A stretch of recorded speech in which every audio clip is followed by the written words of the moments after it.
Y continuamos con la lección 3, vida no evolucionante que involuciona e evoluciona. Los focos transitorios no son estáticos ni destinados a originar vibraciones determinadas, sino que en los planos divinos creadores el trabajo es permanente, asociándose vibraciones y constituyéndose focos para responder a una necesidad de lo creado, en un momento y en otro momento para responder a otra necesidad y creando vibraciones permanentes de carácter tal que pueden denominarse vibraciones madre, como por ejemplo la vibración madre de los elementos, aunque luego en otras asociaciones las vibraciones que asociadas crearon esa vibración madre constituyan otros focos transitorios para originar otras vibraciones. La vibración de vida no evolucionante, que evoluciona, no nace de vibración madre, nace directamente de focos transitorios. Focos transitorios también dieron origen a la vibración madre de los elementos. En planos divinos creadores existe un permanente movimiento de vibraciones. La vibración madre es vibración que nació unificada y se proyecta fuera de los planos divinos. Siempre la vibración nace unificada, aun que destinada a la diversificación, real o aparente. La fuerza del movimiento en planos divinos creadores es tal que lo que está destinado al universo en el impulso del nacimiento se proyecta al punto donde debe comenzar a actuar. La vibración madre que nace es y por siempre seguirá siendo. La vida creada es por siempre, es en Dios. Las vibraciones universales creadas de Dios mismo son en Dios por siempre. Ningún foco las sustenta, se alimentan en la vibración divina en la cual son. Pregunta: ¿la reintegración lleva a los seres a planos divinos creadores en algún momento? Explicación: cuando en la elíptica evolutiva se llega a la reintegración, ha desaparecido la individualidad en el ser y se está ya constituyendo núcleos. Al iniciarse en la etapa evolutiva de reintegración a la divinidad, esos núcleos están ya cristificados, es decir, que se han constituido en núcleos crísticos. Un núcleo espiritual es producto de varias conjunciones espirituales nucleadas jerárquicamente y que se va cristificando a través del proceso de evolución y progreso, como respuesta de la ley a las tareas efectuadas por el conjunto. En los núcleos crísticos, como dijimos, la individualidad ha desaparecido y cada uno de los seres nucleados constituye una chispa crística. Todas las chispas crísticas de un núcleo crístico están unificadas entre sí, en sus propias vibraciones, constituyendo una sola vibración de amor, poder y sabiduría, pero sin dejar de ser y progresar en sí mismas. En un mismo plano hay varios Cristos, y ellos, a su vez, responden a otra vibración superior, pues la ley actúa exactamente igual en todo el universo.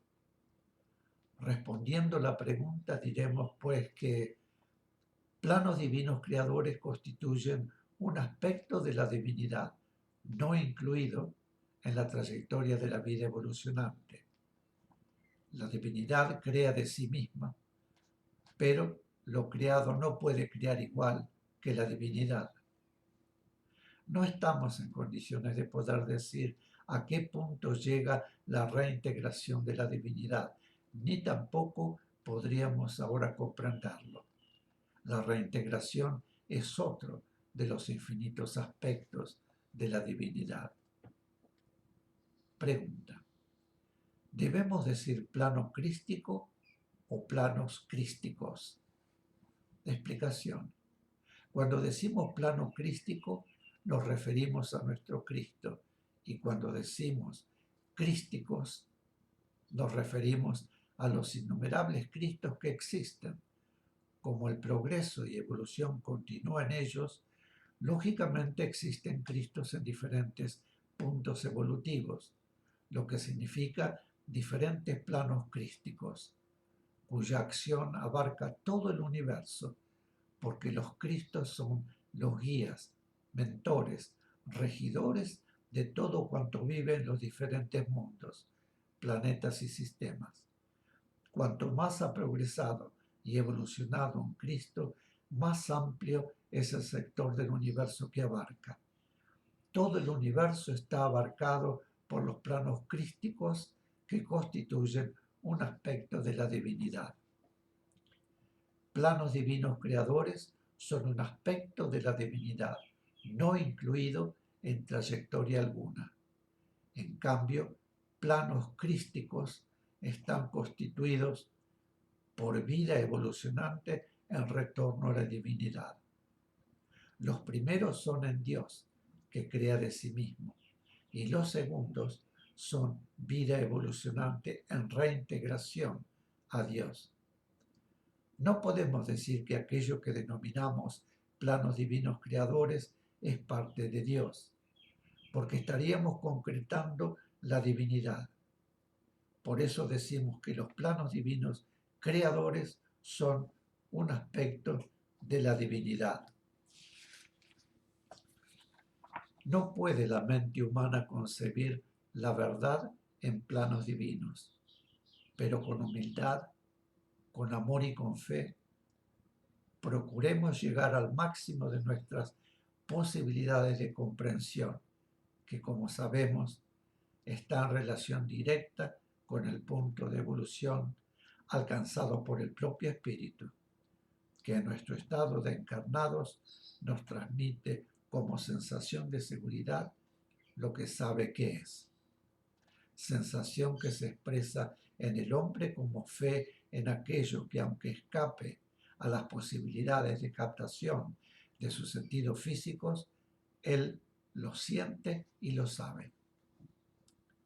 Fe es la vibración de seguridad que posee el espíritu, por su capacidad para sentir sensación de verdad con absoluta pureza, lo cual no le es posible a la vida aparente, o sea, a la vida física, pero ésta puede recibir del espíritu esa seguridad como íntima sensación.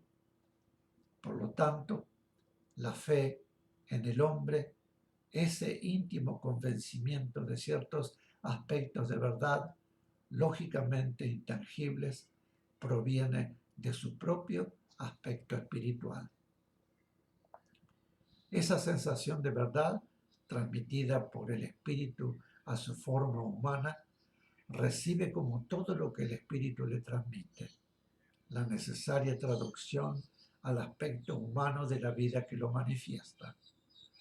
Como respuesta a la vibración de fe generada por el espíritu y transmitida por su partícula encarnada, que recibe el alma humana. Esta conforma su propia vibración de fe, la que, lógicamente, lleva su propio sello, es decir, que sufre la influencia de su propio estado vibratorio. La fe no puede ser razonada solamente. La fe se siente y luego razona, porque la fe es una vibración que el espíritu genera como producto de su propia sensación, pues todo el conocimiento de la verdad que el espíritu obtiene en el espacio lo obtiene por sensación. La fe llega al humano transmitida por su partícula espiritual, por vía del alma. Quien está en condiciones de hacerlo razona sobre esa sensación y busca las causas. Cuando no hay capacidad de razonamiento o se elude razonar, la fe humana corre riesgo de fanatismo. La fe evoluciona, acompañando la evolución del espíritu.